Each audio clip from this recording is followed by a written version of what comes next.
అందరికీ నమస్కారం. మన గల్ఫ్ గైడ్ కి తిరిగి స్వాగతం.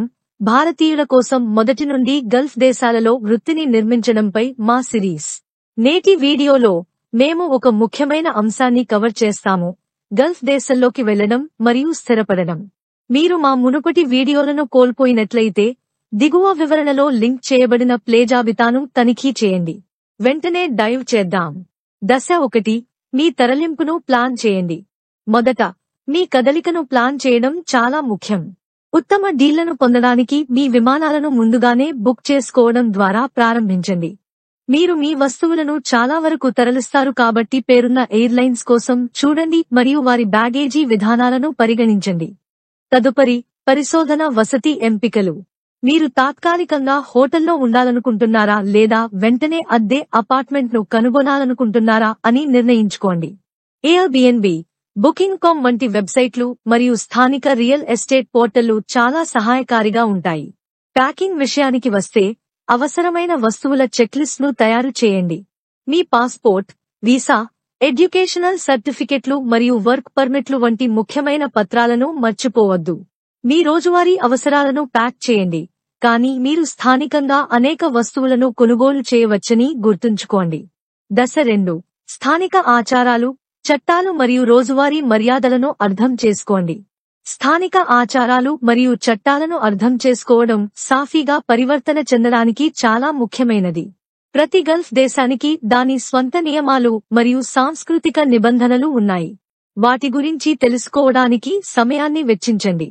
స్థానిక దుస్తుల కోడ్ను గౌరవించడం ముఖ్యం, ముఖ్యంగా బహిరంగ ప్రదేశాల్లో. ఉదాహరణకు, సౌదీ అరేబియాలో మహిళలు తప్పనిసరిగా అబాయాను ధరించాలి. నిరాడంబరమైన దుస్తులు ప్రశంసించబడతాయి. బహిరంగ ప్రదేశాల్లో ఆప్యాయత మరియు మద్యపానాన్ని బహిరంగంగా ప్రదర్శించడాన్ని నిషేధించడం వంటి బహిరంగ ప్రవర్తనకు సంబంధించిన చట్టపరమైన పరిమితుల గురించి తెలుసుకోండి. ఈ నియమాలను తెలుసుకోవడం వలన మీరు అనుకోకుండా నేరాలను నివారించవచ్చు.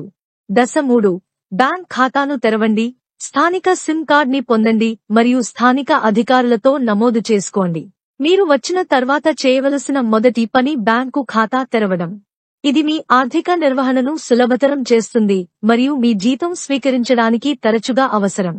అందుబాటులో ఉన్న బ్యాంకులను పరిశోధించి, ప్రవాసులకు మంచి సేవలను అందించే ఒకదాన్ని ఎంచుకోండి. కనెక్ట్గా ఉండటానికి స్థానిక సిమ్ కార్డ్ని పొందడం చాలా అవసరం. సిమ్ కార్డ్ని పొందడానికి మీ గుర్తింపు పత్రాలతో స్థానిక టెలికాం ప్రొవైడర్ను సందర్శించండి మరియు మీ అవసరాలకు సరిపోయే ప్లాన్ను ఎంచుకోండి. స్థానిక అధికారులతో నమోదు చేసుకోవడం మర్చిపోవద్దు. ఇందులో మీ చిరునామాను నమోదు చేయడం, నివాస ఐడి కార్డ్ని పొందడం మరియు మీ నివాసం గురించి మీ రాయబార కార్యాలయానికి తెలియజేయడం వంటివి ఉండవచ్చు. ఇది మీరు చట్టబద్ధంగా కట్టుబడి ఉన్నారని మరియు అవసరమైన సేవలను యాక్సెస్ చేయగలరని నిర్ధారిస్తుంది. దశ 4: మీ కొత్త నగరాన్ని అన్వేషించండి మరియు రోజువారీ దినచర్యను ఏర్పాటు చేసుకోండి. చివరగా, మీ కొత్త నగరాన్ని అన్వేషించడానికి కొంత సమయం కేటాయించండి. స్థానిక రవాణా వ్యవస్థతో మిమ్మల్ని మీరు పరిచయం చేసుకోండి. కీలకమైన ల్యాండ్ మార్క్లను సందర్శించండి మరియు కిరాణా దుకాణాలు, ఆసుపత్రులు మరియు ఫార్మసీలు వంటి అవసరమైన సేవలను కనుగొనండి. రోజువారీ దినచర్యను ఏర్పాటు చేసుకోవడం వల్ల మీరు వేగంగా స్థిరపడవచ్చు. కొత్త వ్యక్తులను కలవడానికి మరియు స్నేహితులను చేసుకోవడానికి స్థానిక జిమ్లను కనుగొనండి. కమ్యూనిటీ సమూహాలలో చేరండి లేదా ఈవెంట్లకు హాజరు చేయండి. సోషల్ నెట్వర్క్ను రూపొందించడం వలన మీ అనుభవాన్ని మెరుగుపరచవచ్చు మరియు మీ కొత్త వాతావరణంలో మద్దతును అందించవచ్చు. గల్ఫ్ దేశానికి వెళ్లి స్థిరపడిన నేటి వీడియో కోసం అంతే.